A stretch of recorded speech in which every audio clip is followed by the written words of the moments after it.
Hello, everyone, and welcome to the Circle of the World podcast, where we discuss Joe Abercrombie's First Law series. I am one of your hosts, Lord Chamberlain Jeffrey, and here are my co-hosts, Archlector George, and Harrison, the Adeptus Historical. We are covering Before They Are Hanged, the second book in the original trilogy. For this episode, we'll be covering Holding the Line. So, let's get started. As usual, we want to thank you all for your support. So, shouting out to anyone that's had anything to do with this podcast. Right, guys? Yes, Oh, anything. Anything at all. Anything. Even if you're on Reddit and you just shit talk us, we thank you for your negative support. And just want to remind you all. Jeffrey, Yes. Jeffrey, the PC is critical support. Anyway, want to remind you all. Want to remind you all to follow us on social media and our YouTube page. And we have a website. You all know that. George, we got a first email, right? Yeah, so we got a first email from somebody who basically pointed out that the website doesn't work properly on mobile format, which is something that I probably should have thought to test before I put the website up. So yeah, we accept criticism here at the Circle of the World. That we do. Pile it on, baby. And by I only say this because I have to credit somebody else for that. Is I did point it out to George a while ago because my mother said that it didn't work on mobile that well. But thank you. I had to credit my mother. Okay. Okay. Anyways, Anyway, all good. Thank you for the first email. We were actually really excited. We all were super giddy. We're like, oh, we got an email. And this person actually offered to help us as well. So that's lovely. So we'll be in contact soon. Yes. You got to finish that draft. I saw that it was like an unfinished draft. Right? What? There's a draft. Like it's not been sent? Or maybe it was. Yes, defo. Okay. All right. Just, I was like, oh, God, did he drop again? All right. No, I was just confused that time. Okay. All right. So let's move on to our next segment, which is Best Meme of the Week. George, take it away. Okay, so this week we have user Words Won't Save You on Reddit, which is, I think this person's Isn't he the second up with in a row? Tam Al-Bur, yeah. And it's, I have no idea what this is from, but you see this fucking shocked puppet, and it's when he charged down the hill and you realise that the king doesn't necessarily have to be where his standard is. Which is, it's not spoilery in and of itself. If you know, you know. So that's very good. Thank you, very good. Like a little gif who is acting Pretty surprised. much, your words won't save you. Yeah. Yeah, thank you. Your Fuck words. Leo. Oh, fuck Leo. That's great. All right, so let's start with reading, the first and only chapter for this episode, Holding the Line, which is a long one, and it's a fantastic one. So we start off with West's perspective, and he's out here asking if getting asked by Pike if he slept. West says, "Nope. Did you?" Pike is like, "Nope." And it's like no one's basically able to sleep because they're so nervous for the impending battle, which happens to be today. And we see that General. It's like some important fucking appointment. Yeah, I almost said bam, bam, bam, bam, bam. Don't want to be late for the battle. Sound like Gorst. Can't be tardy. And General Croy he's lining up his troops. He's getting them into battle formation. He's taking his time, making sure they're nice and purdy. Lord Marshal Burr, it's West, Lord Marshal Burr, Jallenhorn, and Pike. They're in headquarters, and they're surveying the scene. And Burr's like, so far, he's happy because we have Croy. This army is actually equipped to do battle, unlike Ladislaus. And they didn't have Ladislaus' army didn't have half the equipment or the skills or the arms, but they had triple the confidence. It did not work out well for them. Did not work out well. And we know that Polder is off to the wing, to the left, through the trees with the Northmen.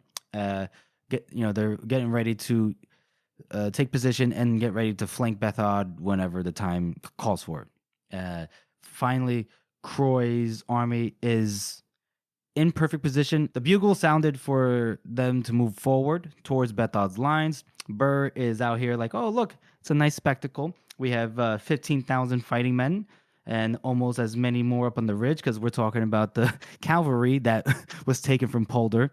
They're held in reserve. Yeah. And then there's another 2,000 there waiting for orders. Harrison, can you clarify this for me? The 2,000 there, that's not the cavalry. That's what, just other reserves? Yeah, that's what it seems like. Okay.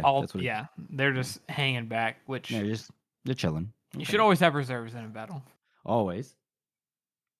Also, I do really like the indication here that between Burr, Polder, and Croy, who are all experienced generals, West is like, he's like, oh, getting PTSD, like, oh god, Bethel's gonna kill us all again. Which I love that. I love that effect that like Bethod has on the survivors. But also, I like how West notices that like they're just so much more organized. Like they're already better off than what Ladislaw's division was. Mm-hmm. Yeah, and I love how West keeps doing that. He's like. And Burr's like, oh, they're going exactly where we want them to. And he's like, oh, that's exactly what Ladislaw said. Yeah, I would love it if it was like a cartoon. He like looks over, he says that, he looks over, he sees Ladislaw's head.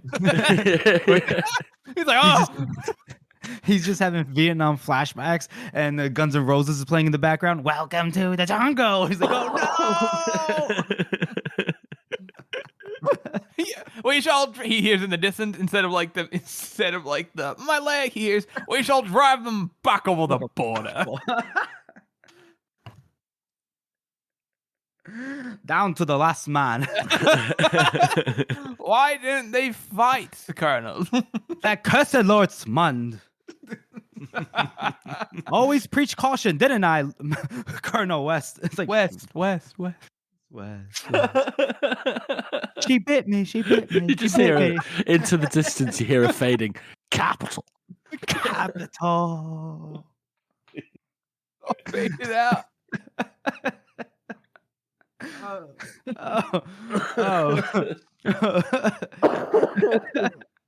Oh, Ladislaw, what a piece of shit! But man, he's giving us some great moments.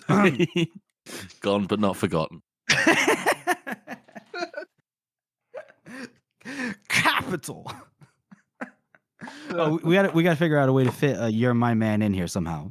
I don't know, Harrison, if you want to do that now or I have to wait for the opportune moment. Yeah, utmost opportune moment. Okay, sweet.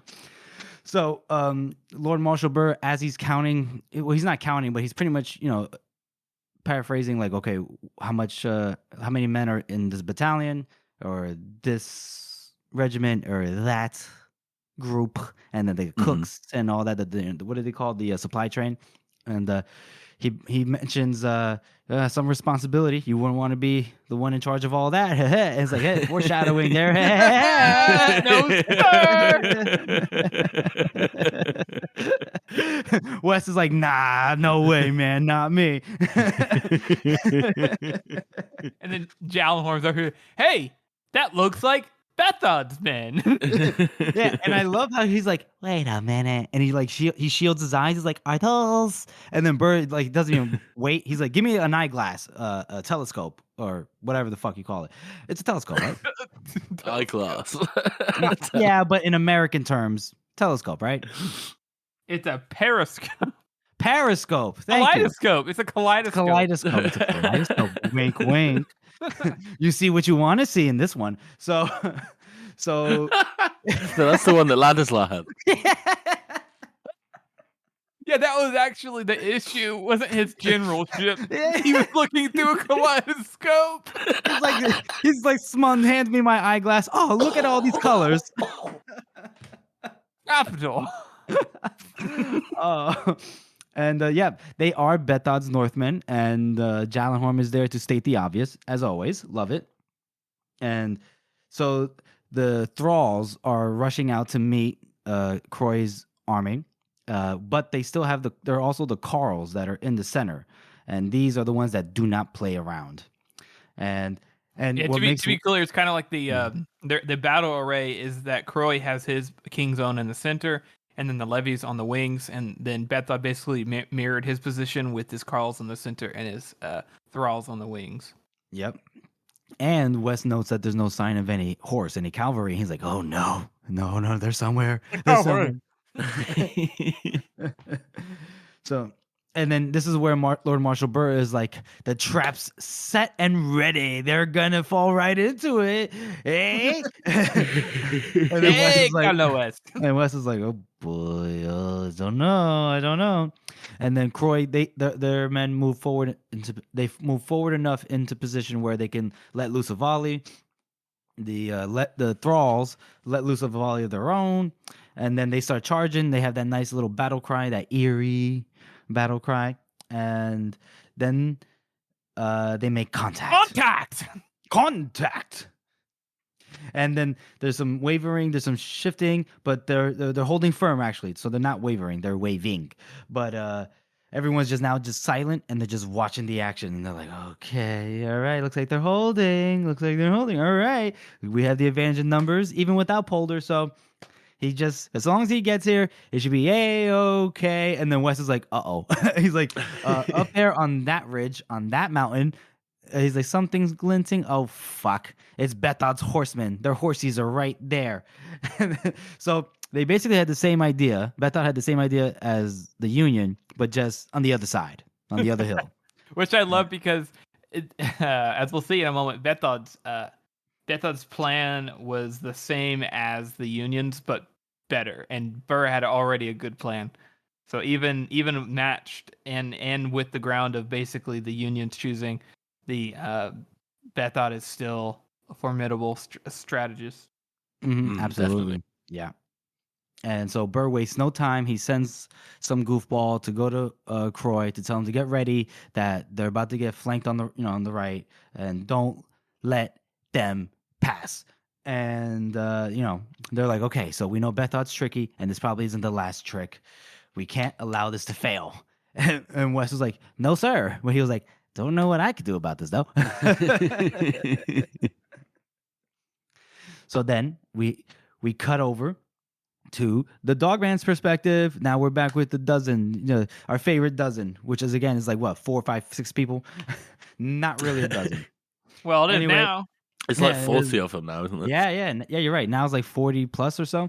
And they're on the far left flank of Polder's division, and they're creeping through the woods until they get to the spot, I guess, right at the top of the slope, but they're still in the woods.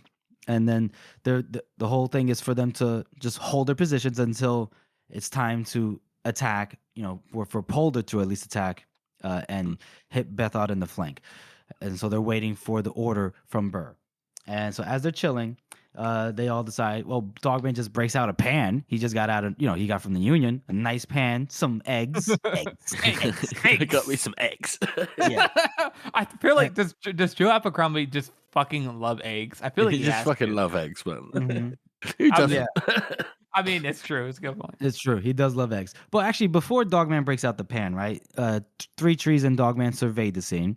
And Dogman's like, "All right, so we're just chilling here." A guy came from the Union Army to say, "All right, this is where we're stopping." What happened? Yeah, no, I'm sorry. I was preemptively laughing at the, "You will wait here." Oh, yeah. I know we haven't gotten there yet. I'm sorry. I just read it.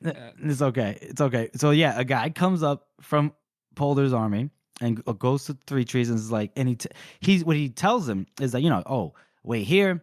If we need you, we'll call for you, but we don't really think we need you. We'll see." But how he delivers it, frankly, I doubt it. He speaks to him as if he thought 3 trees was hard of hearing. He's like, "General Polder asked that you here, left wing, secure flank." He's like, 3 trees is just like, all right. He's like, "Yep." He's like, "Do you need any help?" He's like, "Oh, I don't think so." So anyway, Three Trees, after the guy leaves, he's like, all right, so let's fortify position. He tells some Carls to move a tree trunk to, strengthen their position. They're like, why? We're at the safest place. And he's like, I don't give a fuck. We're doing this. So then they move the tree trunk. Dow is out here barking orders at the Carls because that's what Dow's good for, enforcing Three Trees' order. And Dogman's optimistic, but Three Trees is kind of like, yeah, don't forget, this is Bethod. So he always has a penchant for just turning up where you least expect him, or he just never does what you want him to do. And Dogman's like, that's right. Ugh. And then Dogman takes out the pan, and Shivers shows up. He's like, what are we doing here? He's like, aren't we waiting for a battle? And he's like, well, what's the best time to cook is when you're waiting for a battle, because it's nothing but waiting. And so then go ahead. I was just gonna say I do really like this little moment right before the guy comes up. I know I was the one who initiated that, but I like how Dogman is like, oh, Catho, there's a huge gap between them in age and in language and in culture, but except at night. They seem to understand each other well enough then. Right. She's like just tagging along. Like she's not even with Pike anymore. She's just following the Dogman around. Yeah, that's true. We have to make a note that Cathal did accompany them to this spot, which probably wasn't the smartest idea. I mean, why would you do that? In her mind, she's, staying with the Union is more dangerous for her because she's, technically a convict. And also, she doesn't want to be around Wes because Wes is like, you had to sleep with me. And Wes is exhibiting too much incel behavior. So, yeah. And the Dogman makes you feel safe, obviously. That's true. So, Dogman is cooking them eggs, and he's happy. Cathal's like, yay, eggs. And then as he's about to finish the last egg, Dogman catches a whiff of something, and it ain't eggs. He's like, huh, interesting. And so he takes a couple steps forward. He keeps sniffing the air. He's not sure, but something's kind of not right. And then he smells something again. He moves up. Three Trees is coming up on him. Now he's like, all right, what do you smell? And he's like, I don't know. It's probably nothing. And then Three Trees is like, no. Listen to your heart. Listen to your nose. That nose of yours has saved us one a few times before. And it's like, what? Yeah, I guess so. Really? Yeah. And then the Dogman's like, he catches a nice whiff. He's like, Shanka. He's like, fuck. And then as he says that, he's like, oi. And he's like, huh? And he turns around and it's Cathal. And Cathal's like, hey, eggs are done. She had followed them. And then Three Trees is like, everybody get back behind the. And then out of nowhere, we just hear, Fwing, and it's an arrow. It misses Dogman. It hits Cathal. Mrs. Dogman. Hits Cathal right in the side. And she goes, ah. And she's like, huh. And then she just fell, dropped the eggs. How dare she drop the eggs? God damn it. And then Dogman's running up and he's trying, he grabs her arms. Three Trees grabs her knees, and they're carrying her, and they carry her across behind the tree trunk as like more arrows are coming down. And then we realize, Shanka are coming up, and they're coming up hard. And then Dow was like, oh yeah, safest place in the battle. Big fucking whoopee doo. He's such a sassy bitch. And then the game, so it's like, okay, now we're getting to battle positions. We're right in the thick of things, right? He's trying to like make sure Cathal's okay. Shivers is yelling to his Carls to get ready, boys. Ready! And then Dogman's like, I gotta go. I'll be back, but you'll be fine. But I gotta go. She's like, no. And he's like, bye. And so he has to leave. What was that, George? George? You say, George? She's just like, no, that's awful. What an awful situation to be in. Mm-hmm. Yeah, it is sad because she's like crying after him because like he's the only thing that's familiar, and now she like feels she's in an immense amount of pain, and she's like reaching out to him and stuff. Like this just sucks. Yeah. She's like, but you're my man.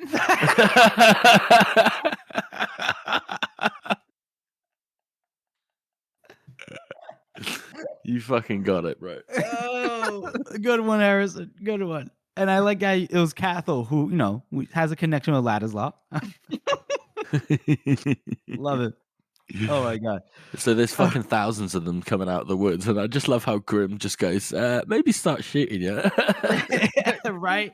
Yeah, when Dogman he leaves Cathal, goes up to the tree trunk. He squats next to Grim, and Grim, he doesn't care. He's just like he just starts shooting, doing his thing, and Dogman's just like looking around like, fuck, there's so many of them already. Jesus Christ! And like you said, he's like, I don't know, maybe pull out your bow, your arrow, maybe just let loose some of them. He's like not even looking while he's shooting flatheads too. Like imagine like he's just firing arrows, hitting his mark without even looking. He's like Hawkeye or whatever the fuck.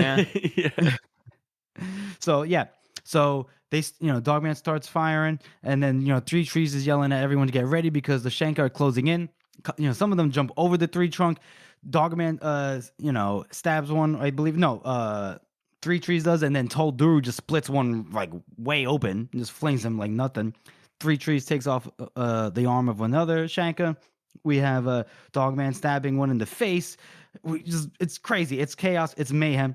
We have Shivers going pretty badass here, where he wedges a Shanka's boot face against a tree with his boot, smashes his face with the shield, right? Then he knocks another one down with his axe, spraying blood in Dogman's eyes, which can't be nice. And then catches another one in his arms as it jumped over the tree, and they're rolling around in the dirt together. Dogman comes, smashes it in the back of the head with the club, and then for added effect, Shivers just curb stomps the back of his head. It's just wild. Everyone's just going nuts.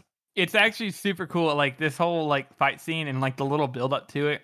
Mm-hmm. Joe does such a good job at these tense moments of like almost like horror that you feel through the characters. Mm-hmm. And we haven't had like a fight scene in a while, especially not like a big fight scene. And to have all these Northmen up here, like this scene is like so badass and so epic, and also like it's equal out though with Cathal, having been shot, and this very human moment for her like dying right then and there. She didn't die. She didn't taking that out. She didn't die yet. I said dying.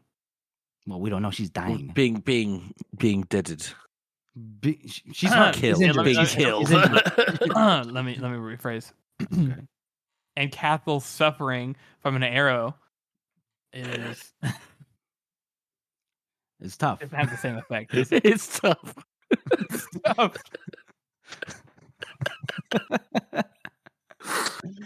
Oh man, that's some rough going there, isn't it? Do you want to continue your thought there, Harrison? I just love the way that you get to see all the people, all the characters like kicking ass. It's like this fucking superhero moment, like when it's all in slow motion and they're all killing Shanka, and it's just like, oh wait, actually, one character's about to die. Shit, this isn't like a triumphant moment.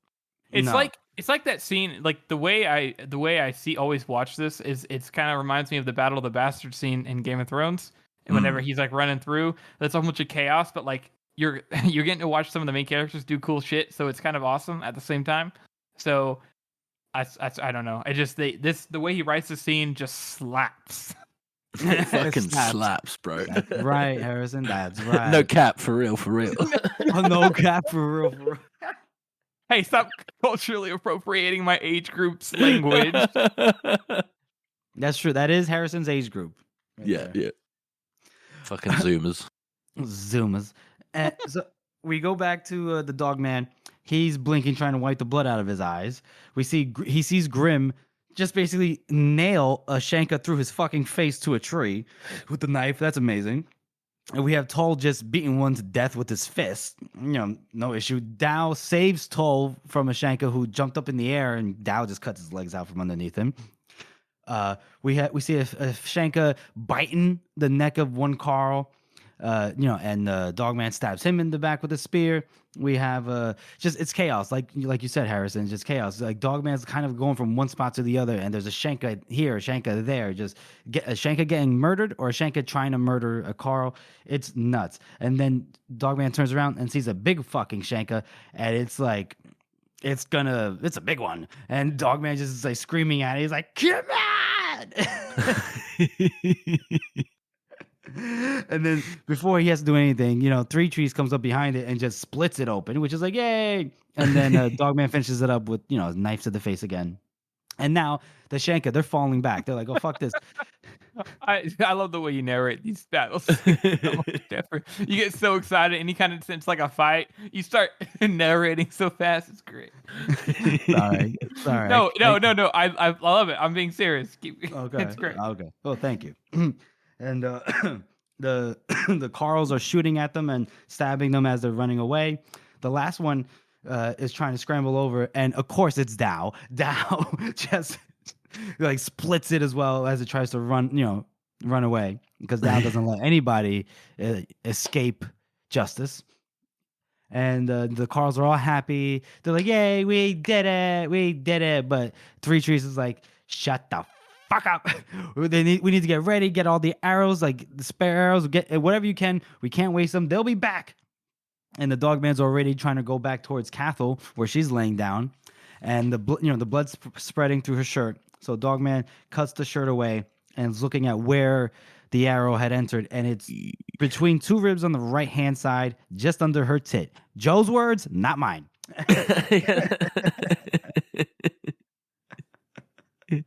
There's no other word that would fit. It wouldn't be right if Dogman described it as a breast. Yeah, it's a breast. He doesn't know that word. Yeah, no, it's true. And Cathal is like, "Is it okay?" Dogman's like, "Yeah, it's fine. Don't you worry. And he's being real sweet here. He's cleaning her cheek. He's like, "Fuck, she's got an arrow. He's got this." And then Three Trees comes up right beside them. He's like, "All right, it's got to come out. I'll hold her. You pull it." And then do what? And then Cathal's like, "Oh, what is he saying? Like, can someone like translate for me?" and then Dogman's like, "Listen, I gotta pull it. I'm really sorry, but here we go." What? And it just wouldn't come, and she's out here screaming, and it just would not come out. And Three Trees like, "Fucking pull it!" And Dogman's like, "It won't come out." He's like, "All right. Well, if you can't pull it out, you have to push it on through." Dogman's like, "What?" And again, Cathal's like, "What is he saying now?" This is like it. This it's so sad, the scene, the way, like, especially with Pacey's voice acting. Is she's like whimpering and like begging. It's it's like a lot of death scenes. It's hard to listen to. Yeah, a lot of death scenes. To it. Mm-hmm. Or what? I haven't listened to it, so I can't. Oh, you haven't? Not this episode. Not this chapter. No. He does such a good job. The scene that reminds me of is kind of like in The Last of Us, because I know some people have seen it now. Like the first episode, right? Or if you play the game, the first scene is whenever Sarah dies. It's like, it's not like a thing where, oh no, she's dead, and she's like, oh, I love you, blah. It's like a desperate, like, they're scared to die. And they don't want to die, and that is so much more heartbreaking, especially since Cathal is probably like 20 years old, Yeah, she's young, right? Yeah, it's like, goddamn, dude. Yeah, it's a tough one. And then we have George. Sorry, George. I'm gonna cut that bit out. We have Dogman. He's like, "All right, we gotta push it through." Then she's like, "Oh no." He's like, "I'm sorry, we have to." And then Three Trees is like, in common tongue, he's like, "It's okay, girl. Just hold on now. Just hold on. Do it, Dogman. Do it." And he just pushes, right? Because he breaks the shaft that's exposed. He breaks it in half so that it shortens the amount that has to be pushed through Cathal. Yeah, you don't have to get the flights through. Right, exactly. And so then he pushes on it. She passes the fuck out because that pain must be intense. And then he's like, "Okay, we got it out. And it's good, And he's like, "All right." It didn't get a lung either because they could tell by the blood that's on the arrowhead. Because you can tell, like, blood from the lung is normally like pink and frothy. Yeah. And he's like, "All right, that's good." So then Dogman, he's like, "All right," they help her get comfy. They put a bedroll underneath her. He's touching her face. He's getting her blankets, and he's like, keeping you nice and warm. It's okay. And he's putting over her feet, keeping her, until she doesn't get cold while she like tries to rest up. And then we hear Three Trees go, "Dogman." Huh? He goes, "She's dead." And then it just starts snowing. It's like, what the fuck? Oh god, it gets you. It really gets you, doesn't it? Yeah. Ugh. Tell you what, man. Anytime Joe, like, anytime Joe writes a death scene with a character that we know in any kind of capacity, they feel so. He either the way he writes them or the way the character is. It is written so well every single time. Yeah, it's incredible. Nope, it really is. And so that's where we'll end this chapter the first read through on this with Cathel's death. So we're not going to rate this since it's, again, one whole chapter we're reading. So we'll move right into our character spot. And who else could it be? The poor girl herself. Cathel.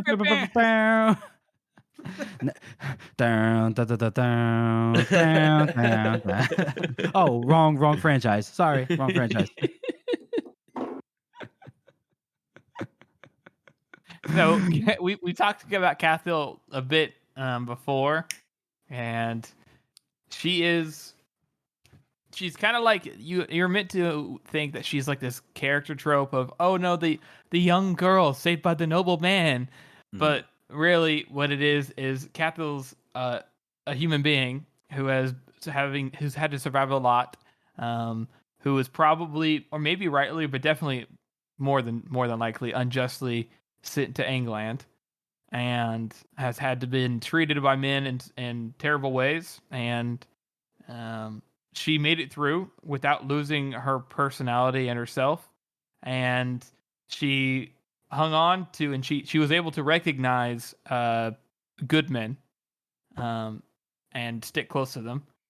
And whenever she went to be with somebody who she felt safe and comfortable around, and to be by his side, because she ain't no fucking pussy union woman. She's out there like in the front line, smash people's heads in with hammers, saving lives. All right. She lets her guard down for a moment because just to enjoy some eggs, and she gets fucking literally shafted for it.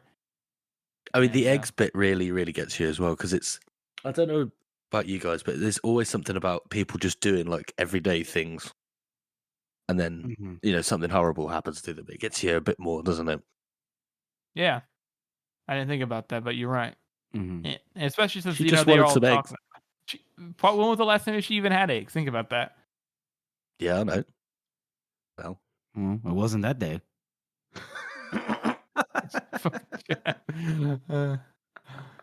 We'll never know. I just love how she's a subversion of the young girl who's saved by the man, and she saved their lives multiple times, and she was not a pushover, and she was damn tough for someone her age. Definitely. I mean, this is like a textbook. Somebody who's like passed around by the tides of fortune, and nothing's gone well. Like you say, she was probably wrongfully accused. She probably wasn't even the person who was accused. She's probably just one of their family members, right? Just sent to a prison camp where the conditions are awful, and then rescued from not rescued, but liberated from the camp, and then it just goes downhill from there. Yeah. And then the second you have this bit of peace and safety, it just goes wrong again. Yeah, I mean, presumably if she survived this battle, it's very likely her and Dogman would have stuck together longer, and she would have just, joined their crew and would have been his woman and stuff, and, got to be free, like so many of the Northmen are, compared to like people, especially women in the Union. No, yeah, it's true. She didn't really get to be free. No. You can be free now, Cathel. God damn it, George. Fly free. Eat eggs. Run with Forley in the fields of happiness. Don't worry, many others will be joining you soon. There'll be plenty of others because the Bloody Nine's still out there. He'll send them plenty. You bastard. So that was our character spot. Rest in peace, Cathel. Hopefully, unfortunately, but hopefully, the final casualty of this book. So now we'll move on over to we'll resume our chapter read through, and we start off with Marshall Burr being pissed. Where the fuck is Polder? He's like, I said to go and wait until we're engaged, not nearly fucking dead. And I imagine this is what I imagine because I know I said something earlier regarding this part of the plan. But was the plan that Polar gets to a point where he can see and then charge on his own accord, or was somebody supposed to come to Polar and be like, "All right, charge now, motherfucker"? Do we know for sure? Presumably, due to how their command structure is, Polar was supposed to charge on his own accord. Which is why Burr is pissed off because he was like, he should have charged by now. You know, like, what the hell? And that's when he sends the messenger to go figure out what the fuck is going on because he should have already attacked. Because it's interesting because even though Bethod is even a little outnumbered in the field by Croy just by himself in the reserves, Bethod is still beating him, man for man at the very least, and pushing and bowing, pushing the sides inward or the part of the middle inwards, which is kind of crazy. They've got the numbers, which traditionally numbers win, but it just shows how hardened and how trained Bethod's troops are. I mean, you're exactly right, Harrison. We know that Bethod's forces are like much superior. We know that the Union levies are just a bit shit. So when they compared numbers, they're not really taking that into account. So they kind of overestimating their own strength here. Yeah. Okay. And all right, so then let's get back to this part where they're fuming over the fact that we don't see Polar anywhere. And messengers are coming back and forth like, we need reinforcements, we need this and that. And so we do learn that Croy and his men they're hard pressed, right? You know, all that the men that Croy spent so much time carefully aligning into position are fucked up. They're bulging here and there. It's just chaos. It's just now one giant mass. And Burr is like, he's pissed, so he goes back to the tent. He grabs some messenger boy. He's like, "You come here," and he just like starts writing this message like, "Tell Polder that he's to attack immediately." And Big Cookie Monster. I was gonna say.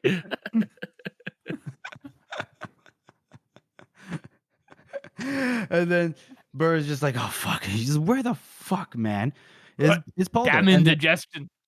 Right. I think who's it? Wes is about to answer. He's like, "Oh, perhaps he's under attack or something." And then Burr burps a lie. He's like, and it's like, "Curse this indigestion! If he doesn't arrive soon, we'll have to commit the reserve." Wes, do you hear me? Commit the cavalry. He's like, "Yes, of course." And he's like, "All right, this cannot be allowed to fail. This cannot. Sir, are you a blah?" Burr just. I remember reading this moment for the first time and being like, "Oh my god, fuck's sake!" Oh no! Like, how much can go wrong here? Yeah. So apparently, Lord Marshal Burr is yakking up black and red vomit. He's just he's not doing good. This indigestion has fucked him up, and he's teetering, he's tottering, and he's falling. And then Wes finally is like, "Oh shit!" and he catches him, and then Jalen Horn's in there too. So he's like, "Help me!"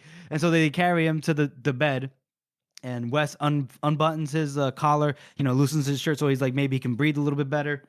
And then Jallenhorn's like, "I'll get the surgeon, a.k.a. I'll get the doctor." And Wes is like, "No." And he's like, Jallenhorn's confused, like, "Oh, what do you mean?" And he's like, if everyone knows that he's sick, then there's going to be even more chaos.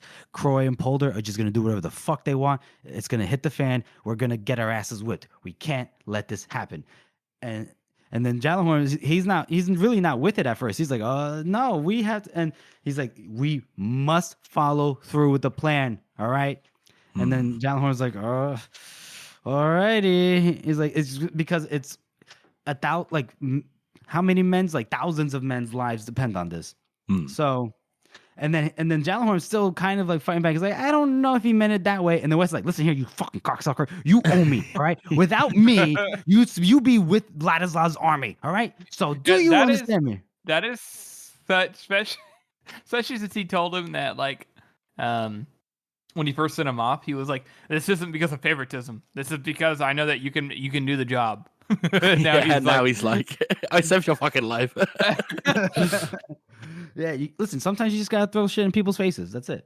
So, and he pulls rank as well. He's like, "Do we understand each other, Captain?" And he's like, "Yeah." "Yes, sir." "Yes, sir." Yeah. So he's like, "All right, good. Stay here and watch the marshal." He's like, all right.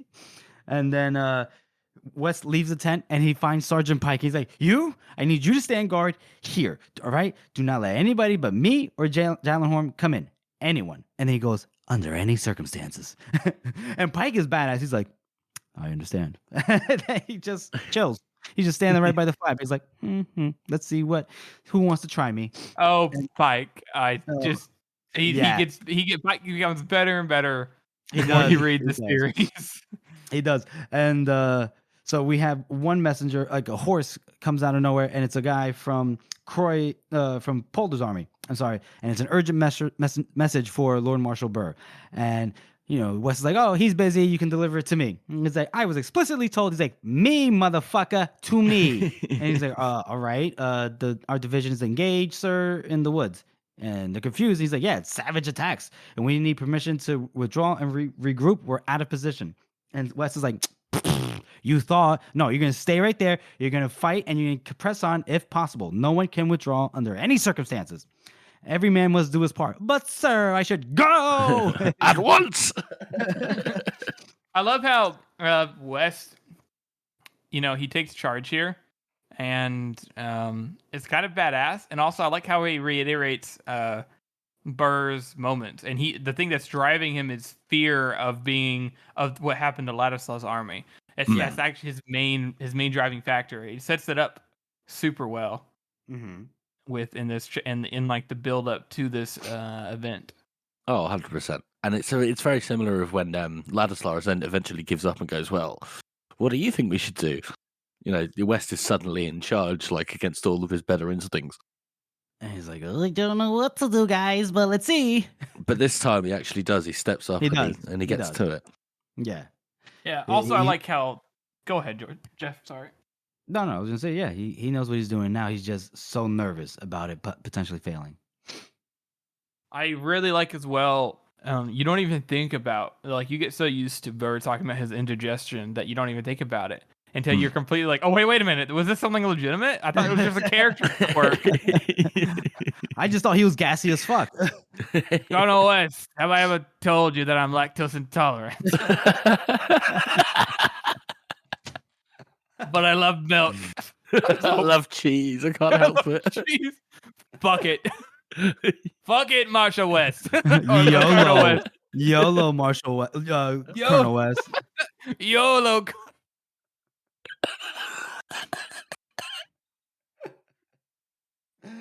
I can't tell if her jokes are getting worse or better. They're primo as always.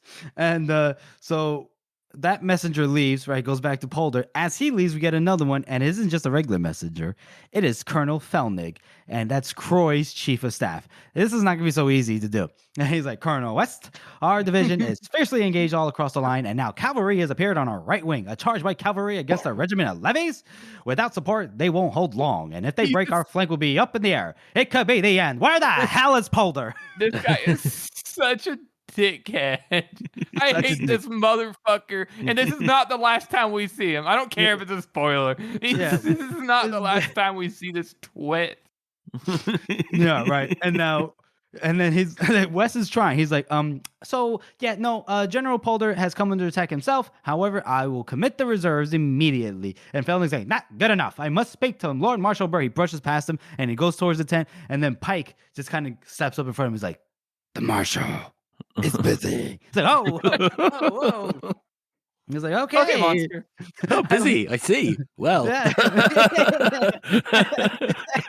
like, yeah. He's like, the reserves will be committed. You say? He's like, immediately. Okay, then. And then I'll just tell General. This is highly irregular. Highly irregular. Felt like probably rides back running over his own levies, He's like, fuck this, I'm out. You see what I did there? Yeah, riding over the levies.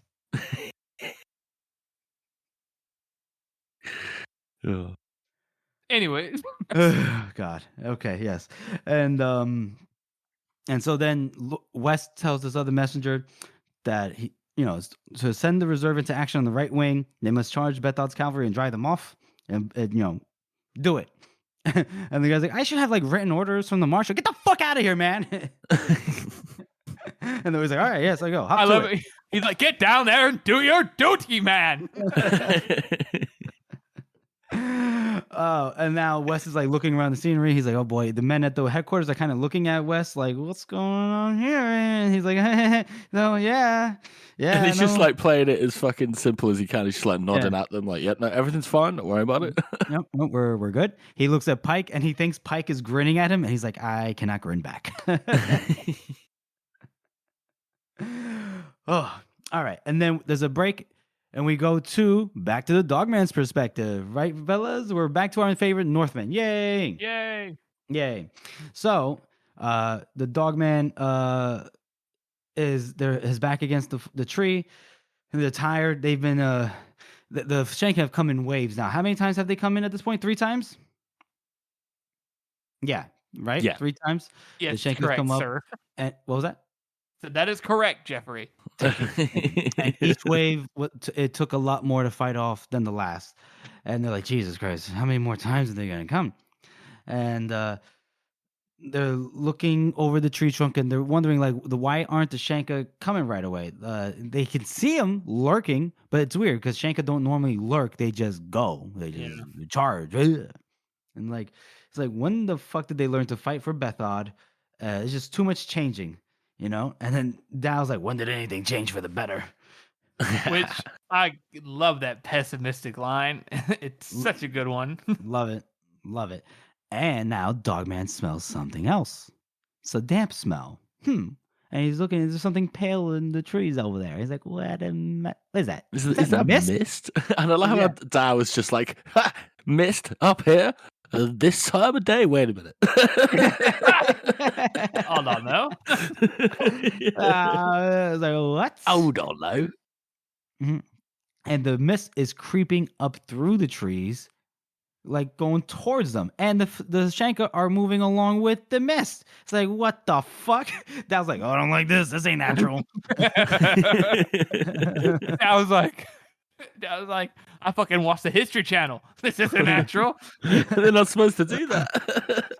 And then we hear 3 trees. His voice, his calming voice is like, steady boys, steady, steady. But then we hear shivers. Yeah. And then we hear shivers, and he's like, no. And then Dogman's the hairs on his arms and his neck, he's getting goosebumps. He's like, what's going on? And then Shivers like, it's him. It's him. And it's the field.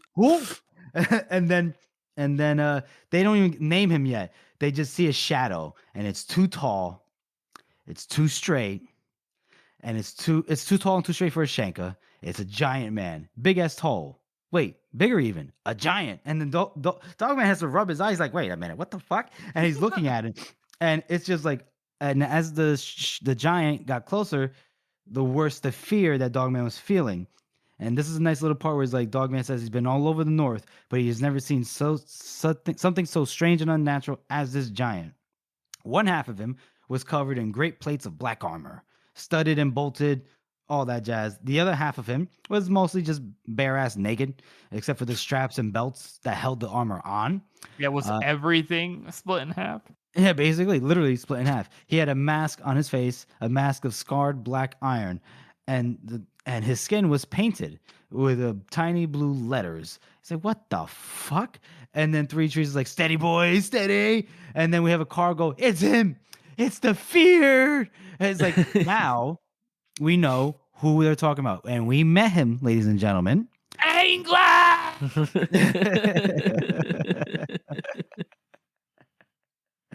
Yes, Fenris the Feared. He is coming, folks. And Shivers is like, calm the fuck down, shut the fuck up, we know what it is. And then 3 trees is like, he calls for arrows, and they start shooting, and they shoot at Fenris.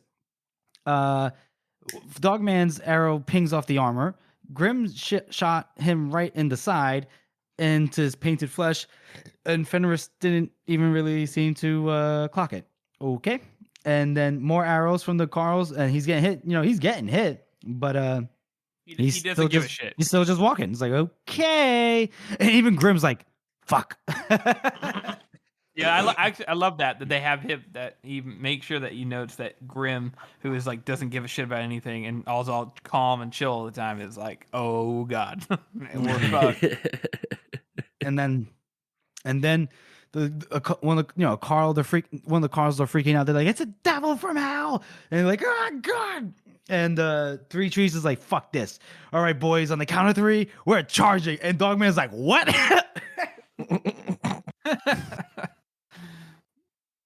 It is a very good moment here for Three Trees because it shows his leadership because he already knows like his boys, as he states here, they either they're gonna run or they're gonna charge. They can't do both. They have to charge down, otherwise the fear is gonna overwhelm them as they're already like wavering.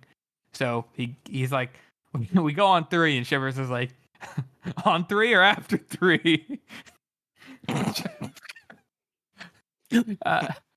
And Dogman's just like, let's just fucking charge. And then he's like, 1, and everyone's like, oh, get ready, 2. And they're like, ah. They all start gearing themselves up. They're all like hitting themselves, start slacking themselves up. And then 3, and then Three Trees is the first one over, and they charge down the hill, all screaming like madmen, probably, which is such an epic moment here. Them so charging awesome. down. Mm-hmm. So they all swing down to the Shenka, and it's kind of like the battle scene before where Dogman is like rolling around in the dirt, and he's looking around, and they're all fighting, and Tull's smashing things into pieces, and Grim is like getting in the fray too, and Shivers is fighting, and he falls in the dirt, he kills a Shenka, he sits back up, and then as he kind of rolls up back on his feet, he sees the Feared was like just right there next to him, and he was already scared, super scared, and then I love how he's like, it didn't help that he was holding another call just by the throat with one arm holding him above the air. And then he snaps his neck, crushes his neck, and just throws him on the ground. And Dogman is like, all right, well, better to do it than live with fear. And so he charges at the Feared. And he fucking roads over there, stabs him, rams his hilt all the way into the tattoo side. And Dogman's like, aha! Like he's done something. Yeah. Wait, no. Did he? Yeah, because he put it right into the giant under his arm. Oh, right. Because he did that with a knife, but the sword, the Feared, he blocked it. Okay, got it. Yeah. Gotcha. Sorry. No, you're good. But you're right. He goes like, ha! And then he's just like, doesn't react. Backhands him. He just backhands him. He gets pip slapped into oblivion. Yeah, he knocks him like flying through the air back into a tree. Mm-hmm. Which he just one hands him, which is kind of crazy, almost kills him there. And then the Feared like walks up to him, and he was like, he's like not even in a rush. Yeah, he's just chilling. He takes the knife, and it looks like a toothpick in his hand, and tosses it away. And then as he starts to come over to kill the Dogman, Three Trees is like, you bastard! And fucking just goes crazy and starts hitting him with his shield, hitting him with his sword, and he actually pushes the Feared back onto one knee, and then he is able to get up, and he stabs him. He stabs him as well, right in the leg, I think. Well, yeah, because what it is like Three Trees crashes into him on the side, knocks him sideways, and then he's just pressing in, hacking at his bare side, and then the Feared swings at him, but Three Trees comes around it, and then he knocks him in the mask, and so he makes him stagger. And then, blood spattered from the Feared's mouth, and then Three Trees just pressing in quick. And then I think he kills. He does a killing blow, right? He carves a great big gash into the bare blue flesh beside it, right by the chest. And only a few specks of blood. Nothing happens. Yeah, only a few specks of blood, and left no wound at all. Then the Feared gets his balance back, and he screams, and he's like, "Fuck this!" He sets his foot, and then he just he hurls his arm forward, and it crashes into the Three Trees' shield, and then rips out a chunk of the edge, right? And then it knocks him on his back. Yeah, knocks him on his back, and then he lifted his fist up high. And then Three Trees snarled and stabbed the sword clean right through the tattooed thigh. Like Dogman saw it come out the other side, but that didn't mean nothing. The Feared's fist came down and just crunched into Three Trees' ribs. And it sounds like dry sticks breaking. Yeah, dry sticks breaking. And Dogman couldn't do anything because he's all fucked up. And then he lifted up his other fist, and he just cracked him into his other side and it's like crushing him into the dirt. ugh. And then he was doing it again. He was about, you get another arm. Yeah. And then Shivers comes out. Stab. Stab. He's jabbing him with the spear. And the spear rolls and he gets up and he slaps Shivers away like a man might swat a fly. But then before he can follow through, Toll comes out of nowhere and he crashes into the fear and flings him down on one knee. Now Dow is coming out and he's slashing a great chunk off his leg. Shivers is back up and they're all just fucking him up. And Dogman says like he should have been dead, however big he was. Three Trees, Shivers, Dow, the wounds they given him, he should have been dead. But instead, he gets back up, 6 arrows, 3 trees of swords stuck through his goddamn flesh, and he yells out a roar that makes everyone like, what the fuck? Shivers fell back on his ass. Toll blinked and kind of like took a step back. And even Black Dow took a step back. And then the fear takes, 3 trees of sword out of his thigh.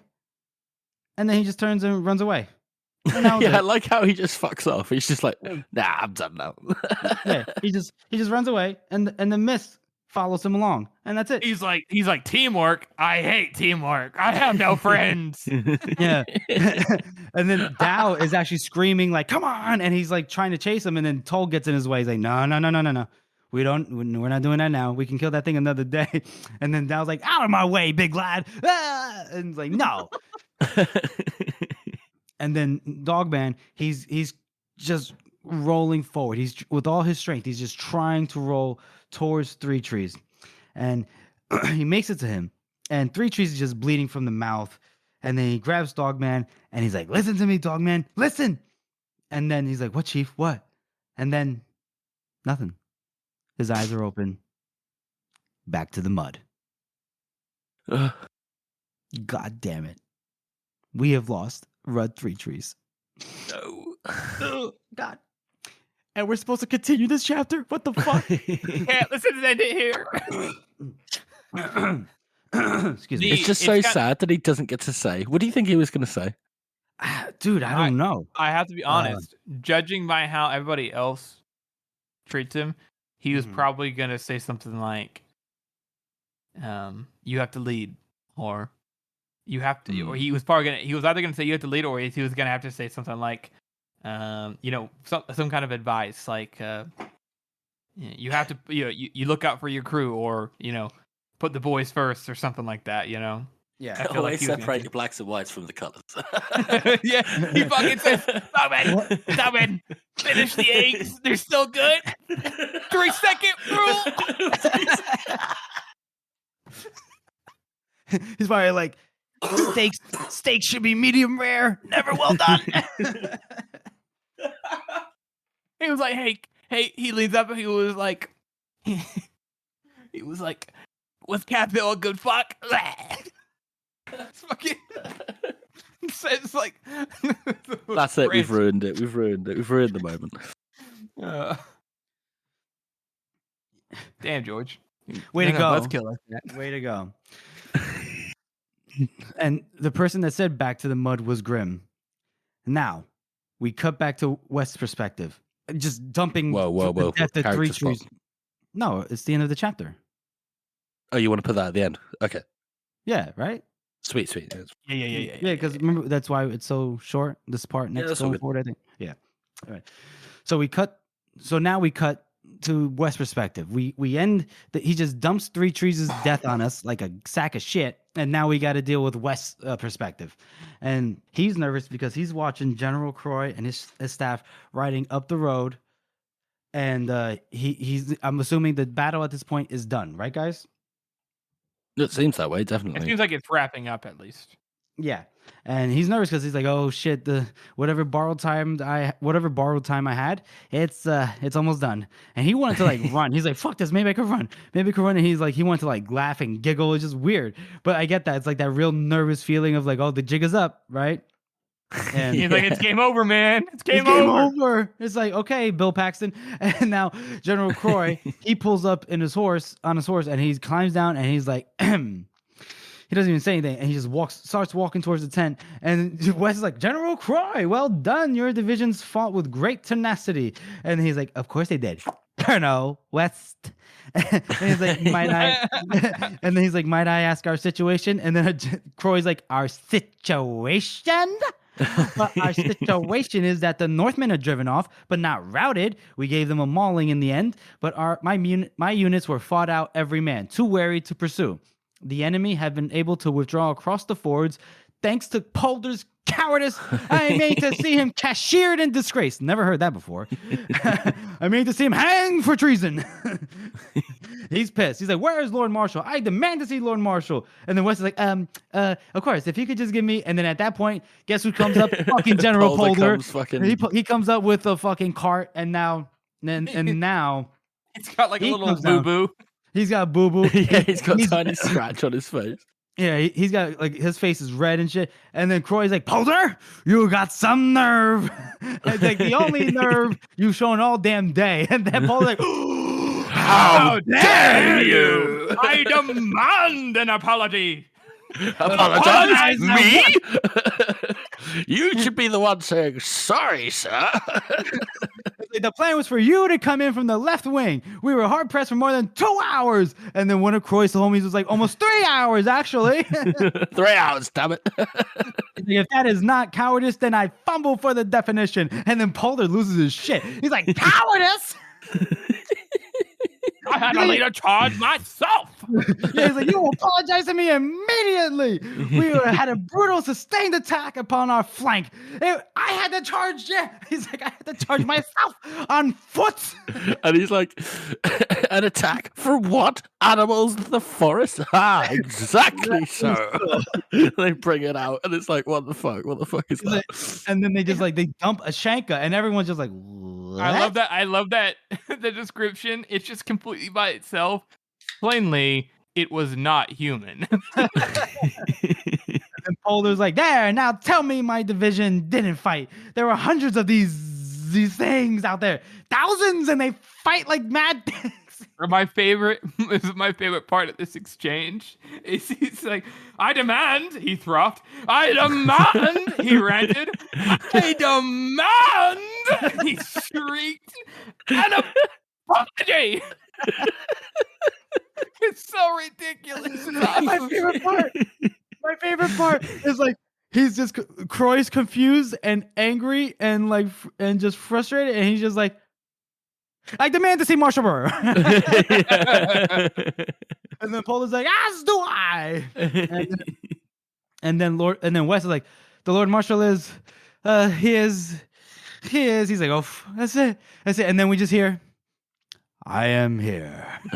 He freaking sound like Jesus Christ. And then Lord Marshal Burr is standing in the entrance of the tent, and it was very obvious that he was sick. And because his face was pale, he was sweating already. His eyes were sunken and like ringed with black. And Burr comes out with the understatement of the century. It's like, I'm afraid I've been somewhat unwell. Maybe it was something I ate. Yeah.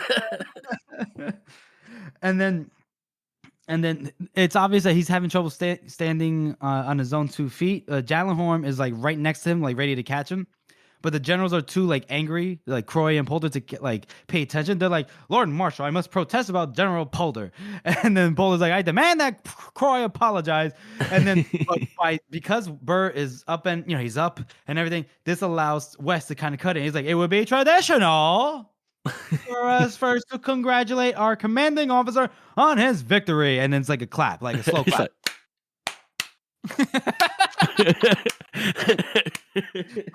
Pike and Jallenhorn joined without delay, and then Polder and Croy, they kind of like glared at each other, and then they like, so they're like, and then they're both like, may I congratulate? No, may I be the very first? Very first. And a chant for the Lord Marshal.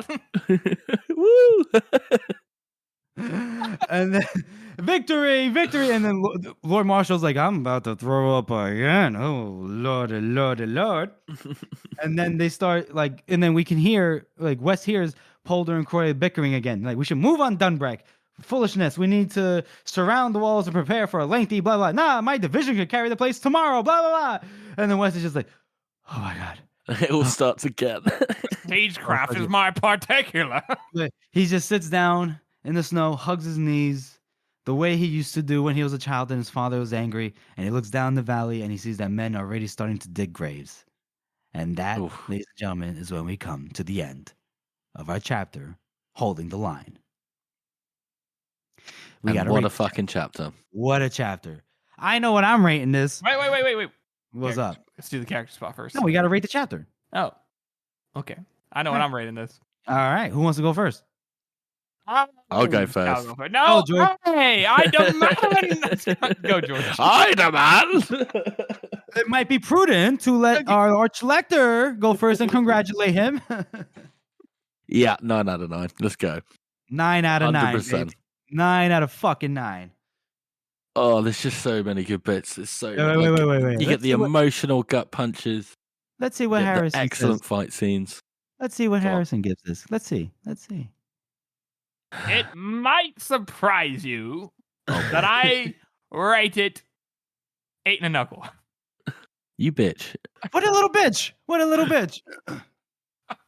And the only reason why is because as much as I love this chapter, it's nearly perfect, is because I have some particular other battle scenes that I feel like do some of these moments just a little bit better. And I want to save those 9s for those chapters. Harrison, did you give out a 9 in this book at all? Right. Yes, I did. No, which one? Exactly. We need to start keeping track of what we actually scored. We do. We should start keeping track. I know which chapters I give 9. Bloody 9. And this one. Yeah. Wow, Harrison. Wow. You let the side down, Harrison. Yeah. Had high hopes for you. George, let's talk about how great this chapter was. It's fucking great. I fucking love this chapter. Fuck you guys. I thought this chapter was amazing. The battle, the terror, the sadness of Cathal at Three Trees dying, the anxiety you feel from West's perspective when he's like, holy fuck, the only person that has my back just threw up his heart. What am I going to do? I just blackmailed one of my best friends. I had to throw that shit in his face. I'm out here yelling at messengers. West just aged 10 years in that alone. He aged 20 on that mountainside trek with the Northmen. He aged another 10 in this just battle alone. He does so well, though, doesn't he? He fucking pulls it together. He did great. Well done, West. Well done. And then we see maybe he deserves a round of applause. Ignore Harrison. And then we have Dogman being so nervous, and then like he just Cathal dying in his arms, but he was trying to like console her so sweetly, and then just the exhaustion of like fighting off the Shanka over and over and over again.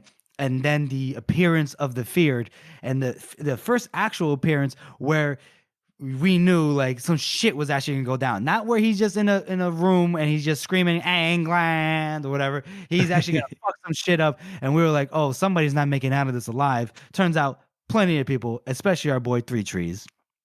And we get to see the badassery of like Blacked Owl, Tolduru, Grim, Shivers, especially. Shivers was acting like a badass, taking on 3 Shanka at once, taking on the Feared, getting hit, and then coming back up to take on the Feared again. Then Blacked Owl wanted to chase the Feared. God damn, this was a good chapter. Blacked Owl ain't afeard of nobody. He ain't no bitch. He might have taken a step back, but he ain't no bitch. He's probably like, who cares, Harrison? He's probably like, why are you screaming? He's probably like, why are you screaming? It's not that scary. He's just big and blue. But I like the way that Jay does this, because we know that he can't be hurt like on his tattooed side, because we've already seen that. But these guys don't know that. Right. So when they all charge in trying to fucking chop him up and nothing's happening, they're all like, what the fuck is going on here? Mm-hmm. Right, because our first bit of that information we got was from the first book, where he stabs his own self with a knife, takes it out, and there's no wounds. Like, okay, alrighty. Yeah, and considering we haven't seen this character for, nearly an entire book between here and there. Right. Book and a half. Mm-hmm. Yeah, very brief appearances so far in these 2 books, and really impactful. Harrison, you have the floor, I guess, if you want to talk about your 8 and knuckle score. Go ahead. Well, you guys said anything. You guys said everything. It was great. Oh, really? Really? But it didn't get a 9 out of you. Tell us why.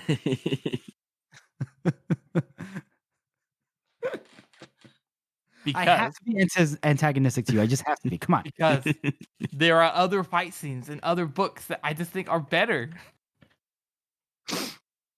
The actual battle side of it is like lacking in terms of like Right. what we see about Right. the troops and that. Right. The battle itself, yes, sure. We don't get much description of the battle as Right, a that's whole. it. That's it. That's right there. It's because there are other chapters and other books that have an emotional core, amazing part, and also do the battle part. It doesn't mean that this chapter's bad, Jeffrey. Eight and Knuckle is basically perfect. It's not perfect enough in your opinion to warrant another Knuckle, apparently. So Exactly. It lacks the Knuckle due to the battle description lacklusterness.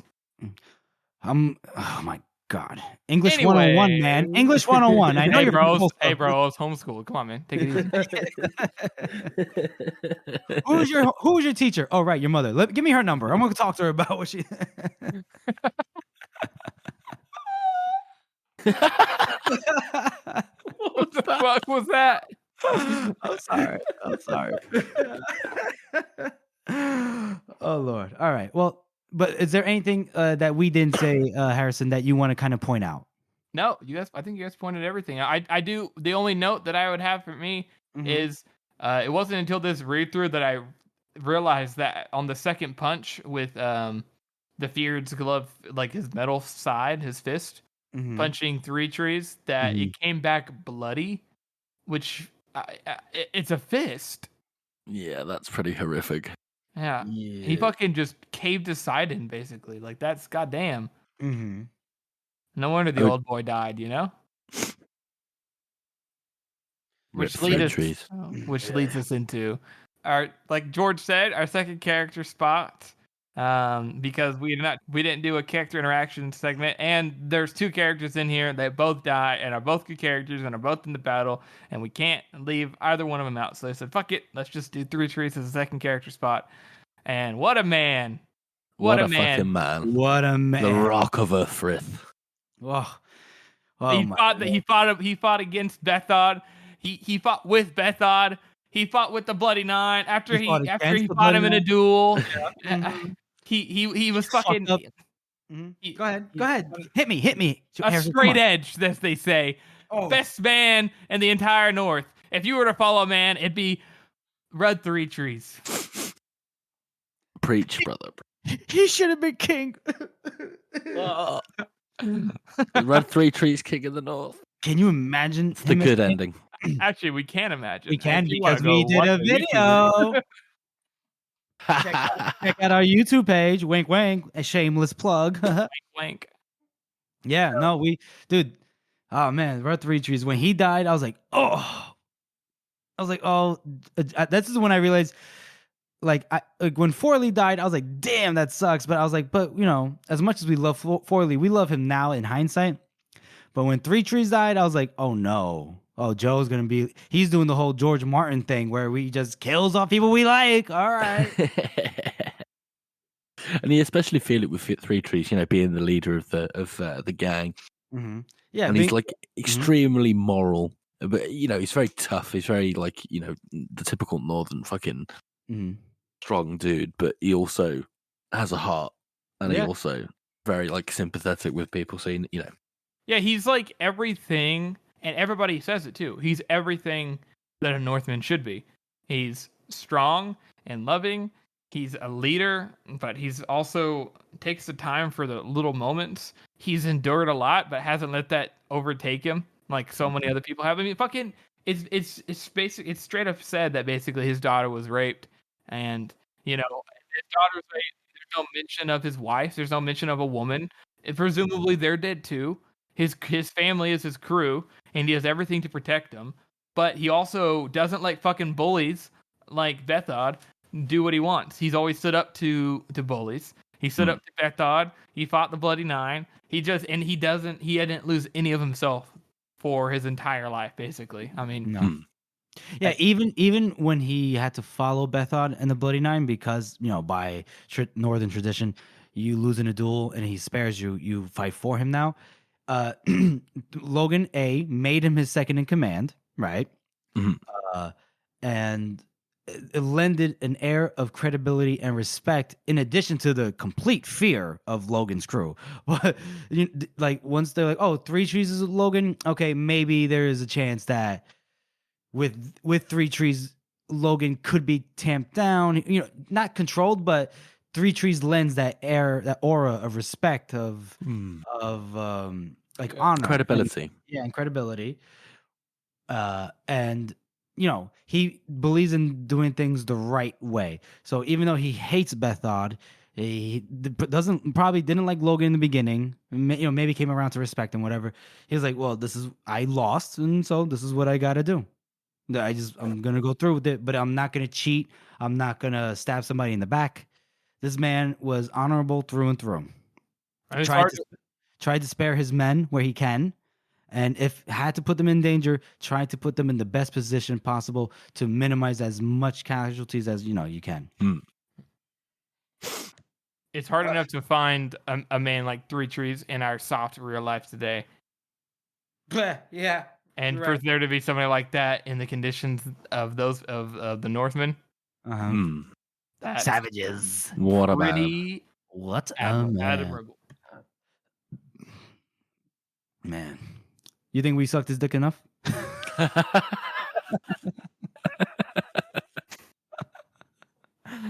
I wish I could.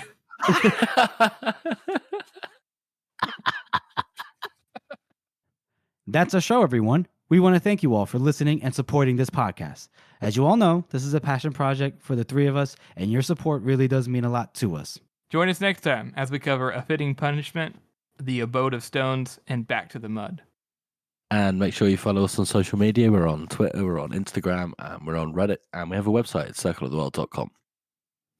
And if you haven't already, please subscribe to our podcast on Apple Podcasts, Spotify, Google Podcasts, or any podcast app that you use to listen to podcasts on. And please make sure to rate and review this podcast, as it helps to spread our reach. Thank you all again for listening. Oi! Exodon!